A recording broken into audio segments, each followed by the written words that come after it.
বিধানসভা নির্বাচনের আগে নিরাপত্তা তুলে নেওয়া হলো বোলপুর সাংগঠনিক জেলা বিজেপি সভাপতি সন্ন্যাসী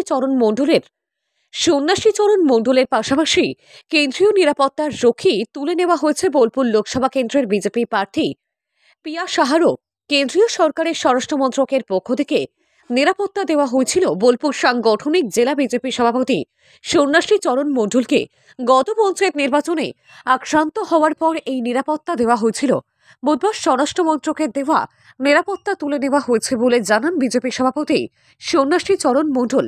এর পাশাপাশি একই সঙ্গে রাজ্যের ৩২ জন বিজেপি নেতার নিরাপত্তা রক্ষীও তুলে নিয়েছে কেন্দ্রীয় স্বরাষ্ট্র মন্ত্রক। এটা তো কারণ তো জানাই না, আমাকে সিকিউরিটি দিয়েছিল, আমাকে না জানিয়ে দিয়েছিল, আবার না জানিয়ে তুলেছে। এটা সম্পূর্ণ তো কেন্দ্র সরকারের ব্যাপার। সেই জন্য আপনারা জানেন যে বারবার আক্রান্ত হওয়ার পরিপ্রেক্ষিতে পঞ্চায়েতের নির্বাচনের সময় আমার গাড়ি ভাঙচুর, আমাকে মেরে দেওয়ার যে চক্রান্ত বা মারধরও করেছে, সেই পরিপ্রেক্ষিতে সিকিউরিটি দিয়েছিলেন। তো এর জন্য কোনো কারণ নেই, সিকিউরিটি দেওয়ার কারণ হচ্ছে যে বারবার আক্রান্ত হওয়ার কারণেই দিয়েছিলেন।